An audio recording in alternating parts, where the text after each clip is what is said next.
metode itu diciptakan dengan logika dalam penalaran yang tepat untuk mengkaji sebuah fenomena gitu. Jadi metode penelitian itu adalah bagian dari logika ya. Jadi alatnya alat logika yang mengkaji kaidah penalaran yang tepat. Kemudian metodologi penelitian itu adalah asumsi yang melatar belakangi berbagai metode yang dipergunakan dalam aktivitas ilmiah. Asumsi-asumsi ini penting ya. Jadi yang dimaksud asumsi itu adalah pernyataan-pernyataan yang benar yang tidak perlu lagi diuji kebenarannya. Teori-teori yang ilmiah yang benar yang tidak perlu diuji lagi kebenaran keilmiahannya. Jadi asumsi itu digunakan untuk melandasi apapun dalam konteks penelitian kita. Asumsi membuat rumusan masalah, asumsi membuat tujuan, asumsi menggunakan metode penelitian ini yang tepat itu. Ya, harus ada asumsinya. Ya. Asumsinya pertama kan dari asumsi pertama dari rumusan masalahnya itu pasti merujuk kepada metode yang digunakan. Lalu tentang kenapa metode itu yang digunakan, ada asumsinya lagi. Asumsi apa? Ya, dasar asumsinya apa? Karena itu penelitian yang terkait untuk menguji, ya, dan menguji tentang metode pembelajaran misalnya. Lalu asumsi apa yang menjadi latar belakang kenapa itu digunakan juga harus ada dasarnya gitu. Semua penelitian dalam semua aspeknya itu harus ada asumsi yang benar secara ilmiah. Kalau asumsinya salah, itu bisa dikatakan nanti hasil penelitiannya tidak akan seperti yang diharapkan karena asumsinya salah. Untuk membuat sebuah hipotesis atau dugaan terhadap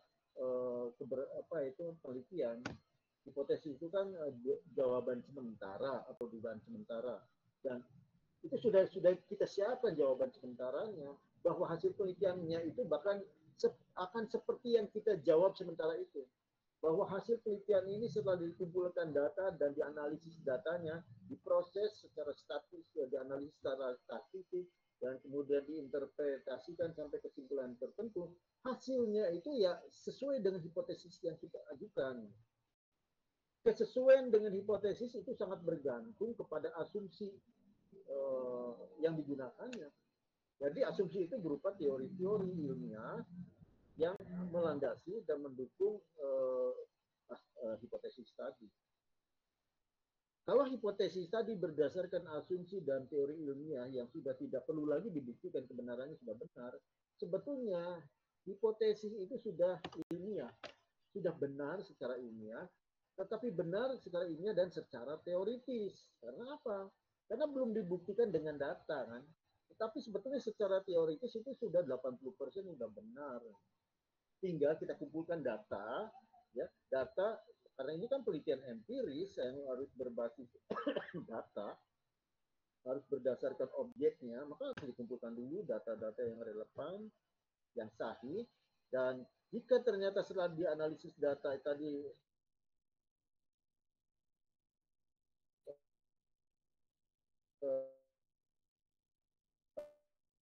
ternyata yang ingin dipecahkan. Oke, jadi yang penting di sini harus Anda pahami bahwa dalam penelitian itu harus jelas asumsi yang digunakan dan yang melatar belakangi berbagai metode penelitian yang digunakan dalam aktivitas ilmiah. Artinya asumsi itu sudah ilmiah.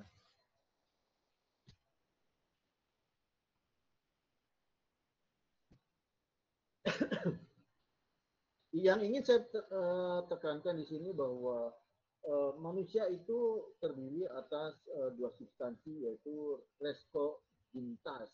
Reskogitans ya. Reskogitans itu jiwa bernalar. Jadi berbeda dengan hewan ya. Hewan itu punya rasa ingin tahu juga seperti manusia. Tapi rasa ingin tahu pada hewan itu kan sebatas hanya untuk mempertahankan hidup. Seekor kucing mendengar sesuatu yang bergerak tapi dia tidak tahu di mana itu yang bergerak-gerak terus, dia akan mengarahkan segala panca indera, telinga, mata dan sebagainya menuju sumber gerakan. Dia kan punya rasa ingin tahu apa itu, suara apa itu. Nah, rasa ingin tahu dia itu sebetulnya dasarnya hanya untuk mempertahankan hidup.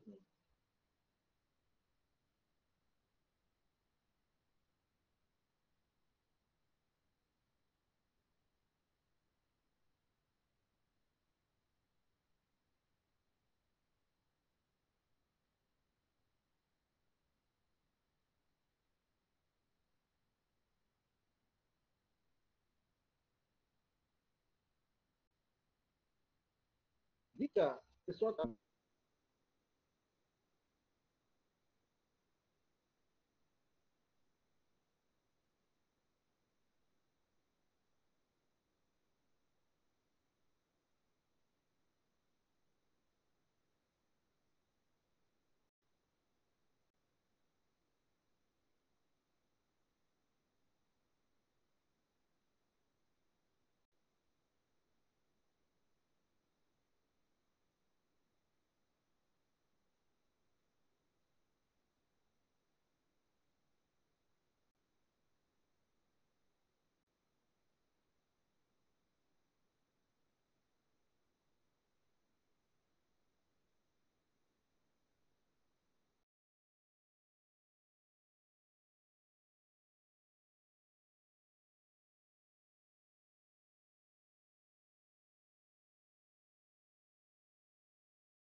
nalarnya tadi, ya walaupun dia bisa berpikir, dia bisa dia juga berakal, tapi tidak memiliki nalar. Ya tentu itu ada keterbatasan dengan fisiknya, kan memang fisiknya juga berbeda dengan manusia yang sudah memiliki tangan dengan berbagai macam kemampuan yang luar biasa, sudah bisa bikin kendaraan, kereta, pesawat terbang, handphone, chip nih. Mana bisa binatang karena memang tidak seperti fisik manusia, tangannya, kepalanya, otaknya dan lain sebagainya.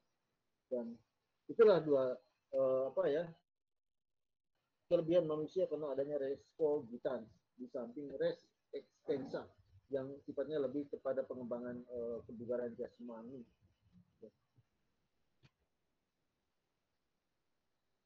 Perkembangan ilmu pengetahuan dan teknologi itu berkah karena manusia adanya pertama fitrah manusia dan kedua adanya hanif akal budi pada manusia. Jadi fitrah dan akal budi manusia inilah yang menyebabkan manusia bukan sekedar tahu tapi sudah punya pengetahuan. Bukan sekedar pengetahuan, tapi juga memiliki pengetahuan yang benar. Karena juga kan ada pengetahuan yang tidak benar. Bukan sekedar pengetahuan yang benar, tapi bahkan punya pengetahuan yang ilmiah, yang sesuai dengan datanya, yang diterima oleh akal sehat, yang dapat diterima secara rasional, yang berdasarkan bukti empiris, yang sesuai dengan objeknya. Nah, ini eh, dasar kenapa manusia bisa mengembangkan ilmu pengetahuan dan teknologi, yaitu adanya fitrah dan akal budi. Fitrah pertama adalah rasa ingin tahu, sama seperti hewan yang lain punya rasa ingin tahu. Bedanya rasa ingin tahu pada manusia itu bukan selesai pada cukup sudah tahu, tetapi selalu ingin mengembangkan lebih luas lagi keingintahuannya. Lalu fitrah manusia yaitu selalu mencari dan berpihak kepada kebenaran. Bukan sekedar tahu apakah benar atau tidak peduli, tapi justru pengetahuan yang berpihak kepada kebenaran. Kebenaran apa? Ya kebenaran sesuai dengan objeknya, sesuai dengan datanya, sesuai dengan faktanya, sesuai dengan bukti empirisnya. Itu kebenaran ilmiah, kebenaran objektif. Nah, perlu dipahami bahwa kebenaran ilmiah itu saya tadi katakan kebenaran yang lebih mendekati objeknya. Sehingga kebenaran ilmiah itu adalah kebenaran yang tentatif, bukan kebenaran mutlak. Kebenaran tentatif adalah kebenaran yang terbuka untuk diperbaiki, lebih baik, lebih baik, lebih baik. Dan ingin yang terbaik tentu saja. Itu kebenaran tentatif yang terbuka untuk dikoreksi. Dan itu memang ilmu pengetahuan begitu. Kalau yang bukan ilmu pengetahuan mungkin tidak mau, tidak bisa dikoreksi, tapi ilmu pengetahuan juga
berdasarkan temuan data-data yang baru.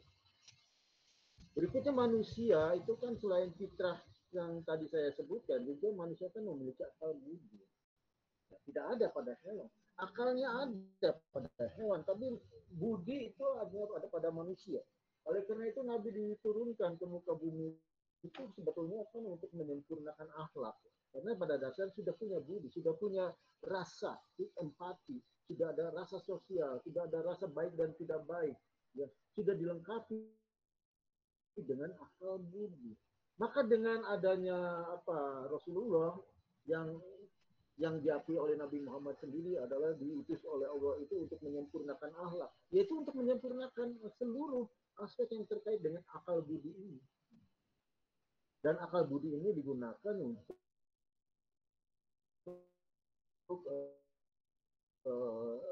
tidak ini dengan baik dalam mengelola alam semesta ini. Dan inilah yang disebut sebagai khalifah ya, karena makhluk yang lain kan bukan khalifah ya, dia karena tidak memiliki akal budi. Nah, Hanif atau akal budi ini adalah keinginan yang tak terbatas untuk menggapai yang terbaik dalam hidup.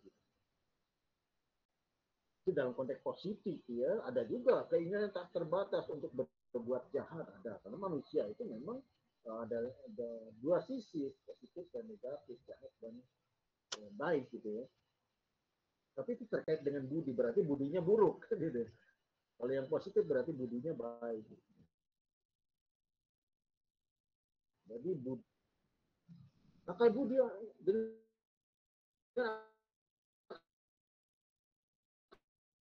akal budi ini dengan akal sehat berkaitan dengan, karena ada akal tidak sehat ada ya, ya orang error juga ada kan, banyak orang yang akalnya error ya udah ya, yang lebih dari itu ada. Jadi akal sehat itu akal yang memang standar sehat, common sense, dan ini dimiliki oleh semua orang akal sehat itu. Tetapi ada yang menggunakan atau tidak itu tergantung kepada apa ya, komitmen dirinya sendiri. Tapi akal sehatnya sebetulnya secara potensial dimiliki oleh semua orang. Jika orang mengedepankan akal sehatnya, maka tentu saja ini akan mengembangkan kemampuan untuk berilmu pengetahuan yang lebih baik. Oke, jadi perkembangan ilmu pengetahuan dan teknologi itu karena pada manusia terdapat fitrah dan akal budi, sehingga dapat mengembangkan ilmu pengetahuan dan teknologi. Sebaliknya ilmu pengetahuan teknologi yang berkembang juga akan lebih mengembangkan ilmu pengetahuan.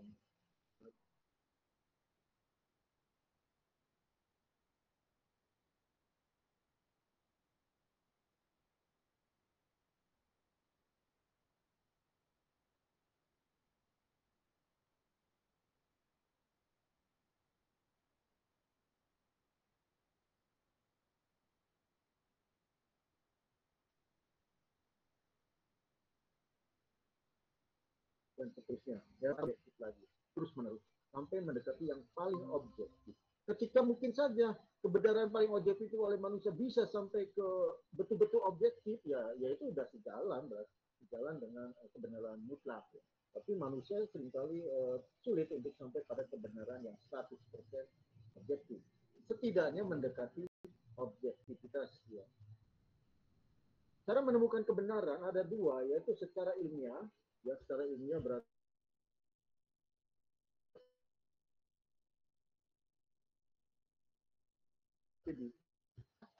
karena fitrah manusia inilah manusia dapat mengembangkan ilmu pengetahuan.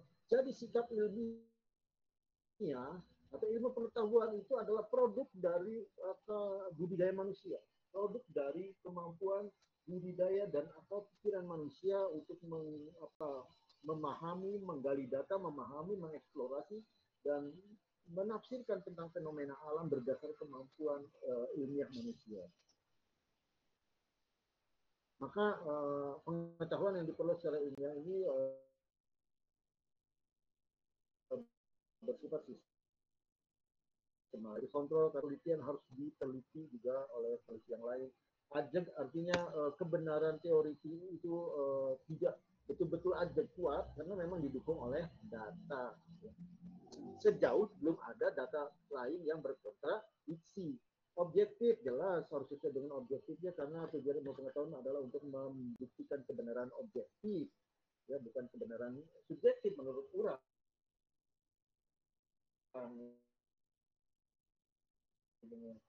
yang dapat diterima oleh akal.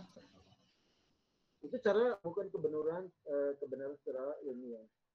Ada juga cara menemukan kebenaran secara non ilmiah yang kebalikan, tidak sistematis, tidak terkontrol, tidak adil, sifat subjektif. Contohnya cara menemukan kebenaran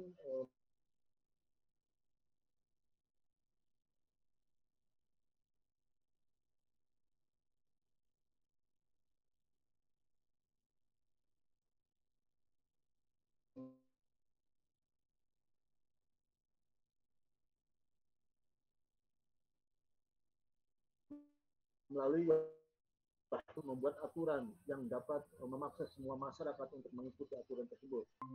Itu cara menemukan kebenaran dalam dalam pengetahuan. Sampai di sini dulu sebelum dilanjutkan, mungkin Bapak buka dulu tanya jawab ya. Barangkali ada pertanyaan yang ingin disampaikan, silakan.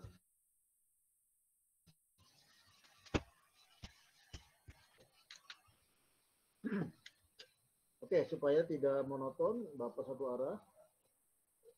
Adakah yang akan ditanggapi, ditanyakan, atau ditambahkan terkait yang kita sudah saya sampaikan?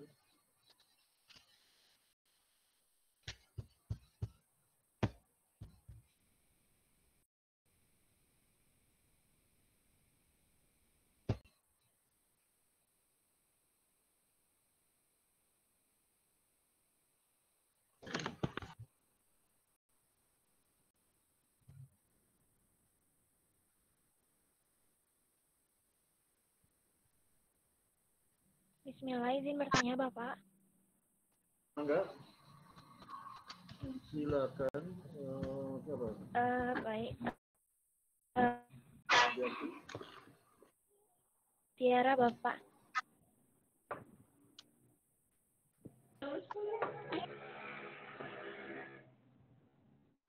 Ada suaranya? Iya, ada. Izin bertanya, kalau masih bingung perihal kebenaran objektif itu seperti apa, terus bedanya kenapa kebenaran yang subjektif itu seperti apa, Pak? Bingung tentang kebenaran objektif itu seperti apa dan apa bedanya dengan kebenaran subjektif? Mana ya? Ada berangkat dari dari mana? Oke, mungkin dari sini ya, dari teks ini. Cara menemukan kebenaran di antara secara non ilmiah itu ada dasarnya subjektif dan kebenaran yang secara ilmiah itu mana ya, nggak ada objektif ya. Jadi ilmu pengetahuan itu, basis kebenaran ilmu pengetahuan itu landasannya adalah informasi tentang fenomena alam, karena yang kita bahas adalah membahas ilmu pengetahuan ya. Pengetahuan itu bisa alam maupun sosial. Dalam konteks fenomena alam kan harus ada datanya ya. Data tentang bulan, matahari, bintang-bintang, zat-zat yang menyusun bintang-bintang, bulan, matahari, dan lain sebagainya. Dan itu adalah data. Oh, jelas datanya adalah kerbau. Panca indera kita melihat kerbau itu seperti itu. Anda semua melihat kerbau sama. Jadi satu persepsi tentang kerbau pasti.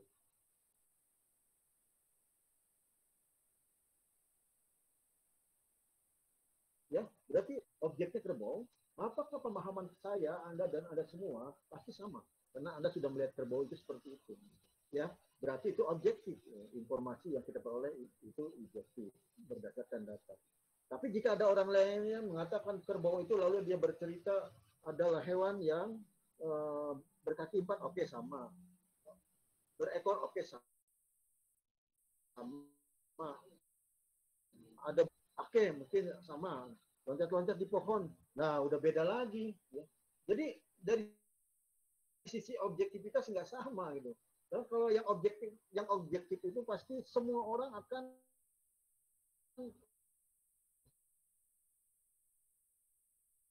sama karena objeknya sama. Objeknya sama. Nah, sekarang ada yang berbicara beda. Berarti itu kan objeknya bukan sama. Nah, masalah bukan sama itu apa? Apakah dia tidak tahu?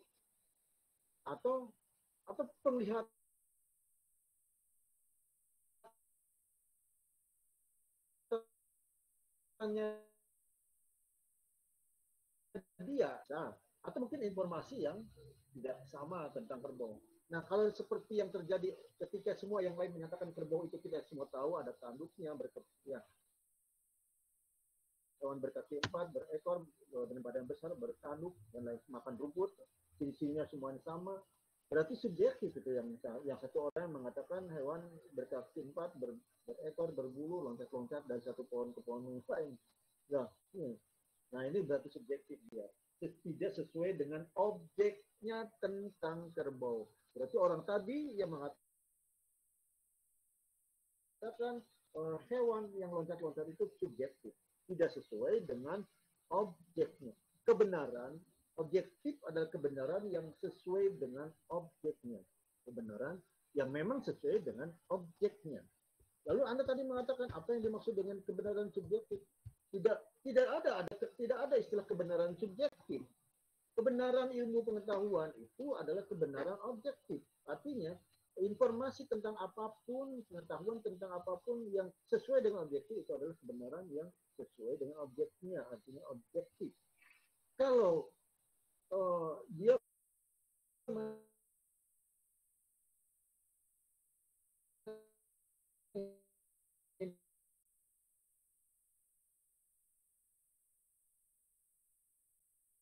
informasi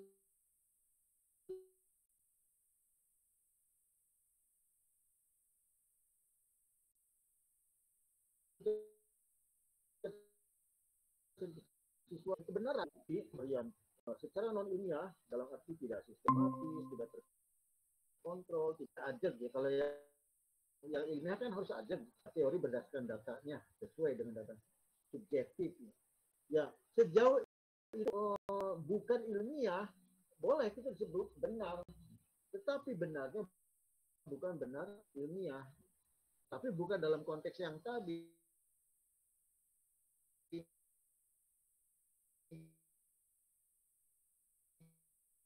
Kita akan benar meskipun secara ilmiah tidak sesuai dengan objeknya. Subjektif ya, tidak sesuai dengan objeknya, tentang jin misalnya ya. Ya, itu subjektif ya, nggak ada fakta objeknya. Objeknya mana? Bisa nggak diteliti oleh ilmu pengetahuan tentang apa ya, tentang makhluk-makhluk halus yang memang tidak bisa terdeteksi oleh oleh panca indera maupun alat teknologi tercanggih perpanjangan panca indera. Ya. Itu kan berarti subjektif, tidak sesuai dengan objeknya. Ya. Semua orang akan gimana ya, memahami itu kebenaran ilmiah. Tapi bisa saja disebut benar, tapi bukan kebenaran ilmiah. Maka disebut kebenaran subjektif yang relatif, tidak relatif, itu bisa benar, bisa salah, kita tidak tahu. Sementara begitu yang dapat saya sampaikan ya tentang perbedaan kebenaran ini. Yang dimaksud kebenaran ini tentu maksudnya karena kita belajar ilmu pengetahuan dan ilmu penelitian itu satu paket. Penelitian dan ilmu pengetahuan itu satu paket, tidak bisa dipisahkan. Ya.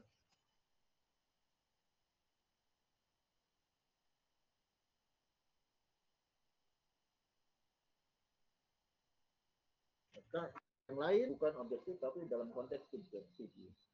Misalnya begini, ada orang mengatakan ya benar, saya melihat jin.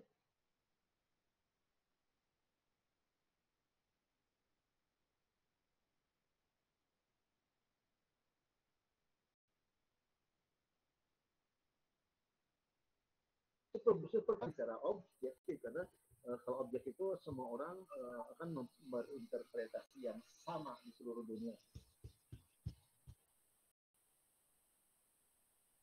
Demikian ya.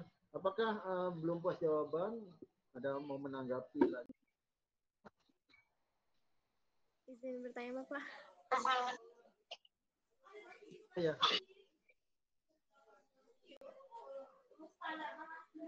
Izin bertanya terkait menemukan kebenaran dengan non ilmiah gitu. Salah satunya itu disebutkan ada yang trial and error, Bapak. Nah, Pak, yang metode coba-coba itu termasuk dalam non ilmiah gitu. Karena kan sebab itu kan ada langkah kerjanya tersendiri gitu. Kenapa dimasukkan ke dalam bentuk non ilmiah gitu, bukan yang ilmiah? Oke, seperti itu Bapak. Terima kasih.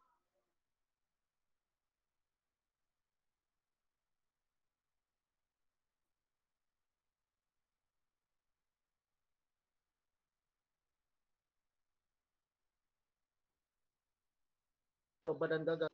Benarkah ini yang ditanyakan? Mempertanyakan kebenaran secara non ilmiah terkait dengan coba dan gagal, trial dan error. Dapat didengar suara Bapak? Iya, dengar Bapak.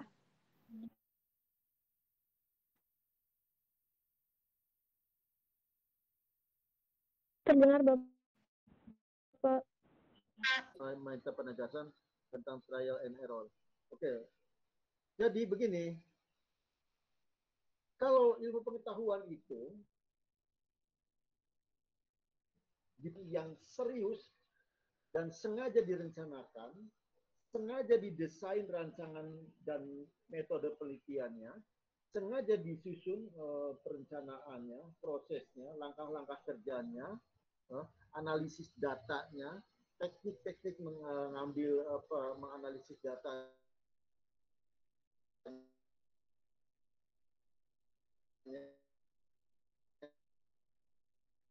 sampai agar diperoleh suatu kesimpulan yang betul-betul sistematis, terkontrol, ajar, objektif dan rasional sebagai hasil penelitian yang ilmiah. Jadi semuanya direncanakan secara baik, meskipun ada juga penelitian yang tidak secara kaku direncanakan, seperti pada penelitian kualitatif kan tidak membuat sebuah desain rancangan penelitian yang kaku, beda memang. Kalau yang sains itu pasti ada semacam rancangan penelitian yang sudah siap, segala sesuatunya bekerja sesuai dengan rencana. Nah, itulah penelitian ilmiah selalu ada desain, selalu ada perencanaan untuk melakukan penelitian. Sedangkan trial dan error, coba dan gagal, itu sebenarnya tidak ada berpikir tentang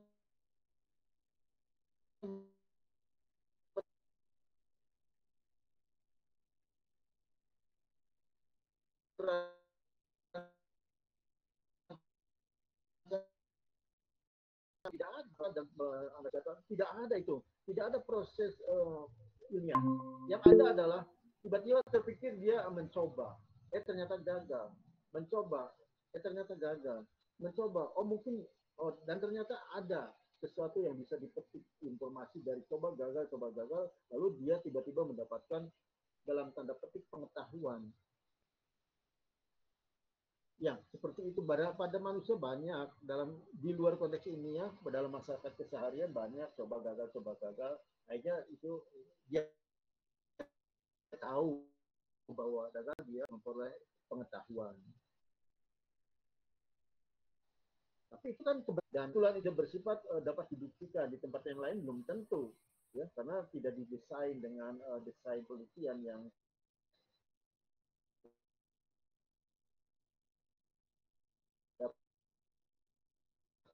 dapat digunakan ada konteks secara kebetulan. Jadi ini saling melengkapi antara secara kebetulan dengan melalui trial dan error. Jangankan manusia dapat pengetahuan dari coba dan gagal ini, hewan juga bisa, banyak gitu. Misalnya begini, saya menyimpan di lapar misalnya.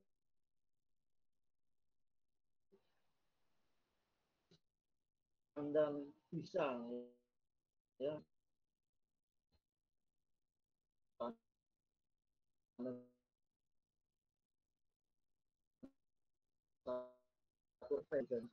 Di lapar tentu sih. Nah, di ruangan itu ada kotak-kotak, ada peti-peti, ya, ada tong atau kotak atau peti, ada beberapa. Lalu ada apa? Ada kayu. Nah, si simpanse itu tentu pengen mengambil pisang, tapi karena terlalu tinggi nggak bisa dia meraih pisangnya. Dia loncat berkali-kali, coba loncat gagal lagi, coba loncat nggak kena lagi, coba loncat tidak tergapai lagi pisang tadi. Ya putar dia tanpa sengaja atau mungkin tidak sengaja pengen megang peti itu dibawa-bawa lalu di bawah pisang yang digantung di atas. Nah dari situ dia kepikir dia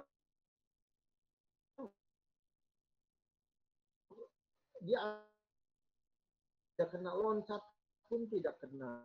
Nah, ya tidak kena dia bawa ke tengah dan tiba-tiba dia simpan di peti itu di atas. Kok sepertinya memperpendek jarak. Lalu simpanse itu naik ke peti yang sudah bertingkat 2 tadi. Mau menggapai dan loncat juga tidak bisa, tidak kena juga. Nah, itu kan berarti coba lagi, gagal lagi ya. Apakah sebelumnya direncanakan? Tidak. Simpanse tadi tidak merencanakan menyusun mentet kotak seperti dia jalan-jalan lagi, pegang kayu, bawa ketok, lalu ke tengah, tiba-tiba dia naik ke atas dan baru dia kepikir dengan alat ini coba dia akan memukul pisang tadi sambil loncat sambil dipukulkan. Ya dia kena pisang tadi, jatuh, banyak pisang yang berjatuhan setelah dipukul. Oh sekarang simpanse jadi tahu, baru dia tahu bahwa untuk menggapai pisang itu tiba-tiba dia punya pengetahuan dengan cara seperti ini. Nah benar pengetahuannya bagi simpanse. Ya, sudah benar itu pengetahuan simpanse. Jadi pengetahuan yang diperoleh simpanse itu berdasarkan trial and error. Coba gagal, dan akhirnya tahu bagaimana cara mengambil ya. Pada masa ini benar, tetapi itu bukan ilmu pengetahuan. Kenapa? Karena tidak menumpuk-numpukkan peti dan kayu itu tidak didesain, direncanakan dari awal dengan metode penelitian yang ilmiah, tapi kebetulan saja dia uji coba dan gagal, akhirnya dia berhasil dan itu jadi dia tahu seperti itu caranya. Begitu yang dapat saya sampaikan.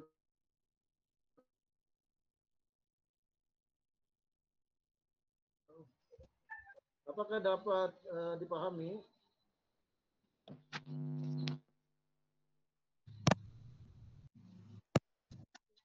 Tidak terdengarnya. Suaranya tidak.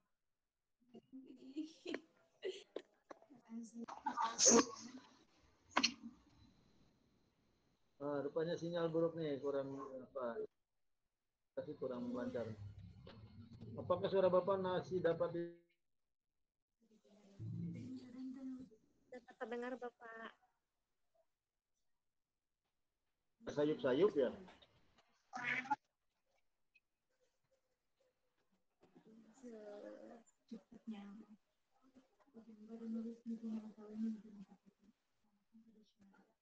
Ada pertanyaan?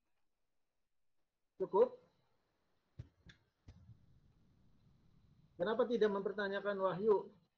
Apakah sudah jelas tentang wahyu?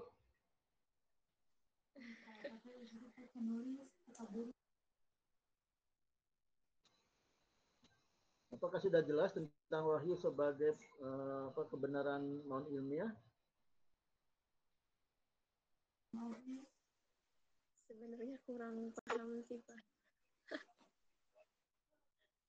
Kenapa tuh tidak ditanyakan? Berarti kesannya udah paham.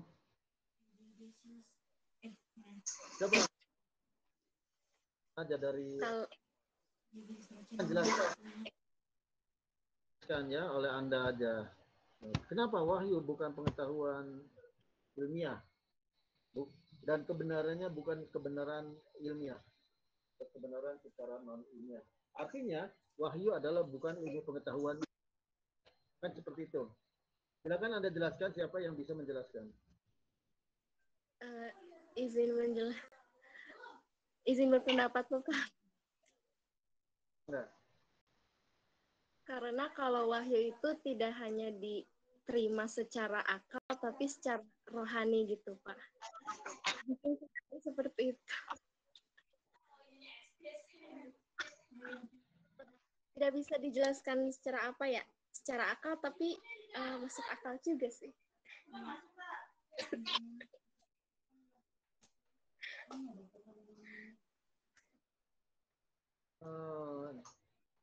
Tidak terlalu sangat salah.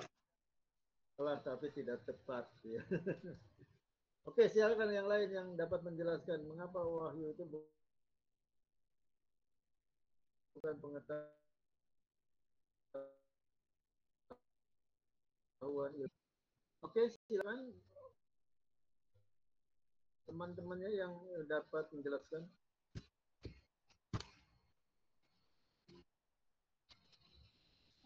Bapak izin berpendapat. Rose? Ya. Kalau dari pengetahuan Rose ya, kenapa wahyu itu tidak dikatakan sebagai ilmiah? Karena dalam wahyu tersebut, yang pertama ya dan yang paling utama harus diimani gitu. Jadi konteksnya tidak termasuk pada ilmiah. Sedangkan kita ketahui bahwa ilmiah itu harus apa ya? Harus terjalur ke akal kita gitu. Mungkin itu saja Bapak. Sebelumnya terima kasih. Harus terjalur apa, Rosa? Tidak tertangkap? Harus apa ya? Ditangkap oleh akal. Kalau ilmiah gitu, secara ilmiah. Tapi kalau wahyu kita tuh lebih mengimaninya gitu mungkin. Terima kasih Bapak. Menurut Rosa ya harus karena wahyu tidak dapat ditangkap oleh akal, tetapi harus diimani itu. Oke. Kita tampung. Ya, silakan yang lain. Silakan tanggapi yang lain. Enggak.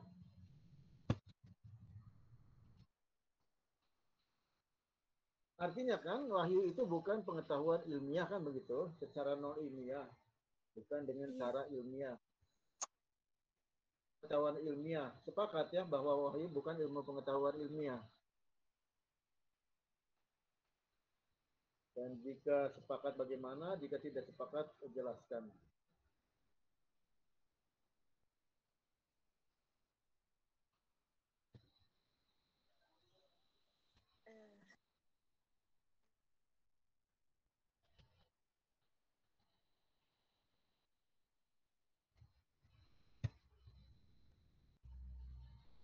Halo?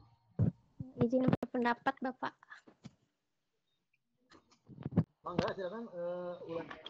Ya, kalau menurut saya kan wahyu itu kan kebenaran non ilmiah. Jadi kan kalau misalnya kebenaran ilmiah itu adalah kebenaran yang memang diikuti oleh fakta-fakta gitu Pak. Sedangkan kalau misalnya kebenaran non ilmiah itu kebenaran yang memang yang abstrak gitu, yang tidak dapat dijangkau oleh alat indera gitu seperti wahyu. Mungkin gitu Bapak. Ya, tidak baiklah begini ya. Jadi secara non ilmiah karena memang kan berbeda. Kalau ilmu pengetahuan ilmiah itu seperti tadi saya sudah berulang-ulang dari awal sekali bahwa kita dilengkapi dengan akal, dilengkapi dengan otak yang memang diciptakan oleh kita, di mana otak kita ini kompatibel dengan alam yang diciptakannya yang lain.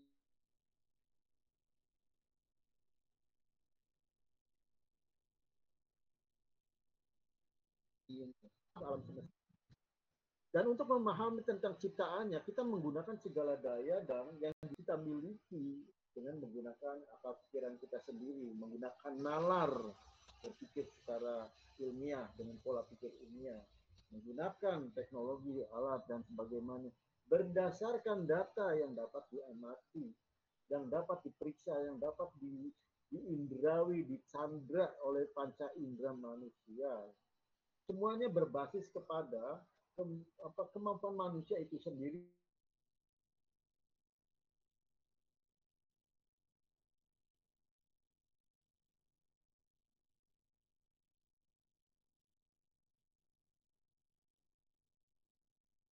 untuk melakukan penelitian berdasarkan data, tapi betul-betul kita terima apa adanya melalui malaikat dan melalui Nabi Muhammad.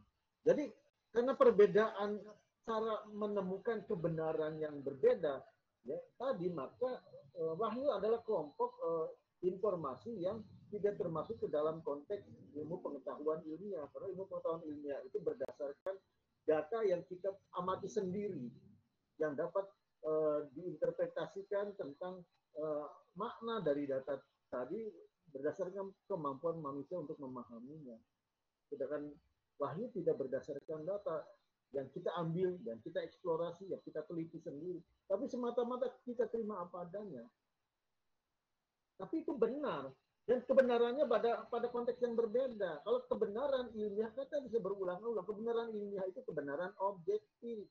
Sesuai dengan objek yang kita amatinya, berdasarkan data, objek, dan fakta yang kita amatinya, itu kebenaran objektif, kebenaran sesuai dengan faktanya. Kalau faktanya begitu, seperti itu ya, kita yakin bahwa itu benar secara objektif.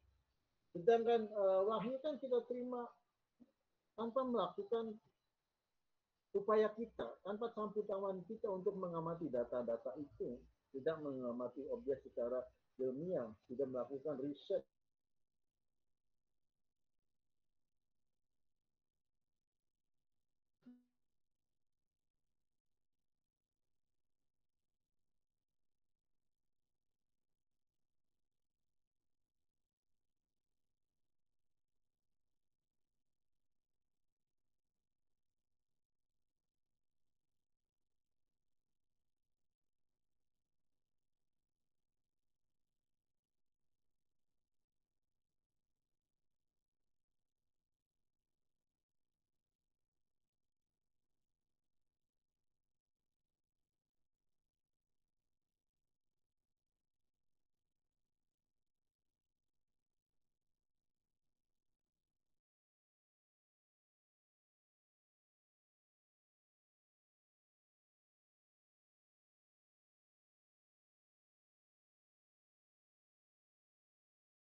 karena diyakini aja diimani. Tetapi itu bukan berarti tidak benar. Ya benar, kebenarannya adalah kebenaran mutlak, mutlak secara non ilmiah. Dan secara ilmiah beda, persoalannya adalah berbasis data yang yang berbasis data objek yang dapat dibuktikan secara ilmiah. Baiklah, itu yang dapat saya sampaikan untuk cara menemukan kebenaran.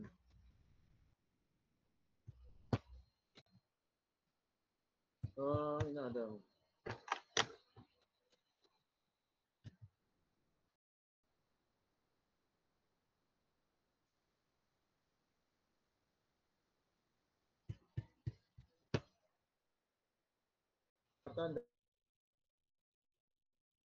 Dan metode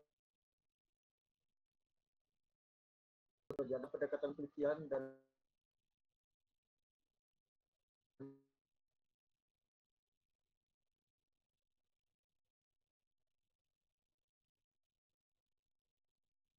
metode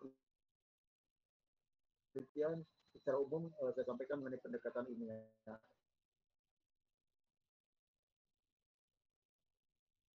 Itu pendekatan sebelumnya yang menunjang.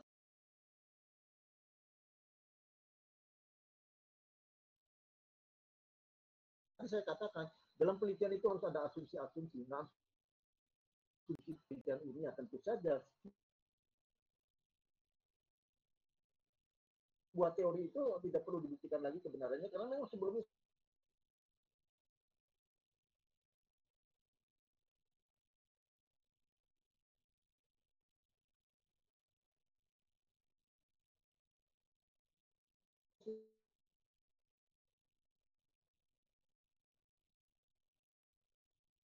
sudah diuji secara ilmiah.